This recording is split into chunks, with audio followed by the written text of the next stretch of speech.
Hi everyone, welcome to Shape Life. My name is Dennis Nielsen and I would like to say Happy New Year. You're actually here for another video. I know it has been a long time since Shape Life have actually done a video for you guys, so right now we're actually going to do a video for you guys for a Q&A with me.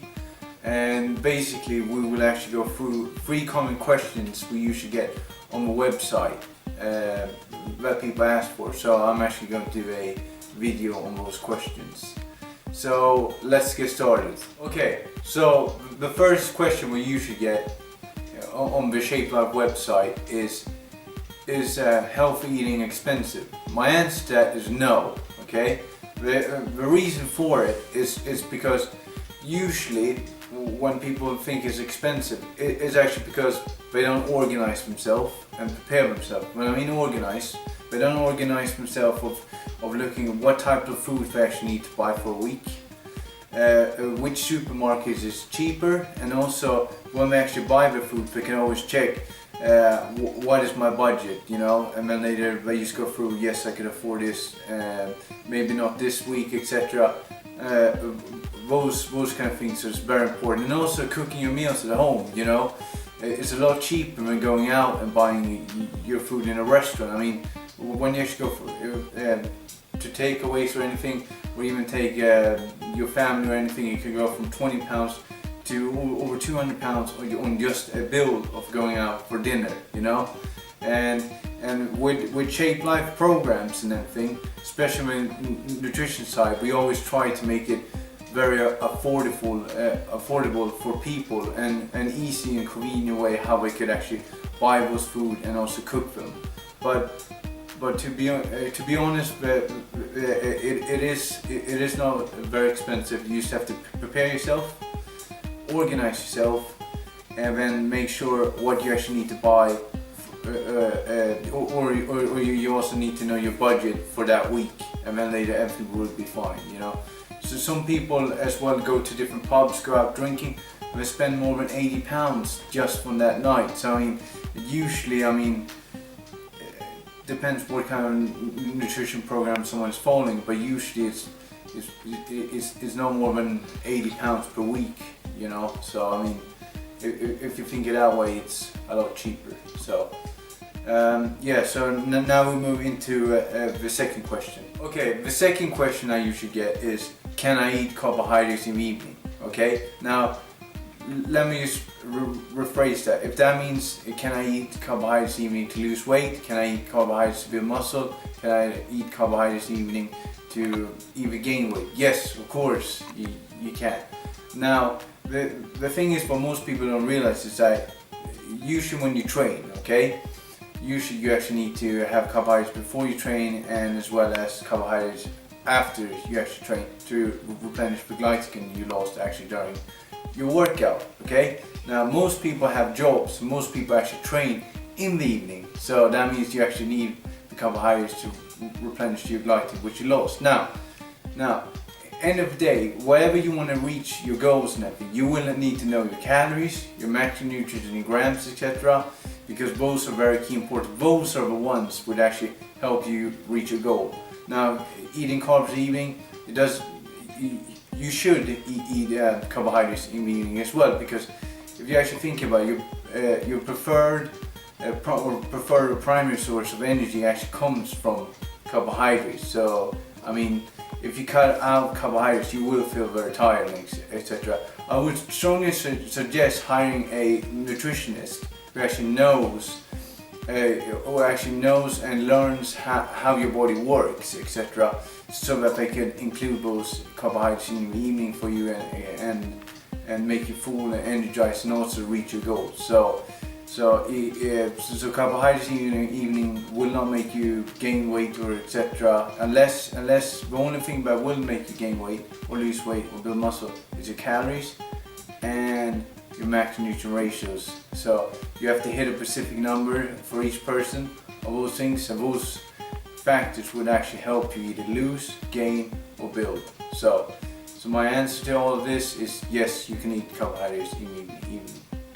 Okay, thank you very much.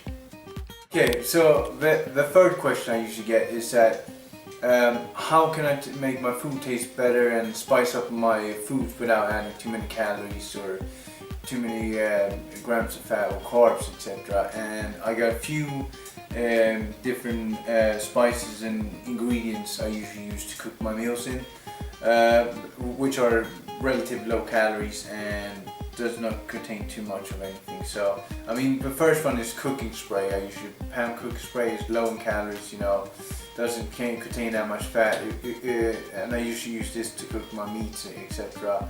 And also if I want French fries, I usually chop some potatoes and spray this on top of them. Just put it in the oven. I mean, like olive oil or different other oils such as sunflower oil is still good if it's good healthy fats. However, when you cook them, they actually turn into bad fat. So, but I mean, if you're trying to watch your fat intake or etc., I mean, this is a quite good alternative to use to cook your meals, etc. with. So, yeah. The second one is cinnamon. I usually use cinnamon for my oatmeal to actually give flavor to my oatmeal. There's like no calories, pretty much nothing in it. So I mean, it's healthy for you and everything, but it's another alternative to actually use on the oatmeal, because usually what most people do is they either have oatmeal too bland and they want like flavor oatmeals, and which contains high sugars and etc. and a lot higher in carbohydrates. But I mean, if you actually put some cinnamon on top of it, it will taste nice, and then you have some flavor to your oats. So this is quite a good one. I also use Tabasco sauce to cook all my some of my meats and etc. and as well as vegetables and everything, to give it more of a kick, more of a spice. And I mean, again, Tabasco is like low calories, just barely anything. It is pretty high in sodium, but I mean, yeah, it's not too bad. So I mean, like, it's not taking other sauces which is like full of calories, high in fat, which is bad fats, and pretty much just pure simple carbohydrates, etc. I'm not saying simple carbohydrates is not bad, but I mean, if you're trying to watch your macronutrients and everything, then this is quite good to actually give it a kick to your meals. Okay. Now the other ingredient is peri. Now it is pretty spicy. To me, it's pretty spicy. I usually use this as well as the Tabasco to actually give it more of a kick into my food, more of flavor, And one of my favorites, which I actually like to do, is I used to take some potatoes, chop them up, use the cooking spray, a little bit Tabasco on, and use a little bit of peri seasoning, and then you have some French fries. I actually like my food spicy, so but it's totally up to you. But this one is as well very in the calories or anything, So I mean, it's quite good if you want to spice up your food and make it taste very hot. So without adding too much calories and other things to it. So. Now the other ingredients I like to use is mixed herbs. Right here you have as well fresh mixed herbs, but if you can afford fresh mixed herbs, it's good because it tastes a lot nicer, it's a lot fresher. But I mean, like, just buying in a jar, it's not end of the world, it still tastes good. So and I usually also put this into my meals because it makes my food look colorful, and as well as I also think that's very important when you cook food. As soon as it looks good, it makes you think it tastes good, and it also makes you colorful. It makes the food look colorful, so it makes you happy. You want to eat it.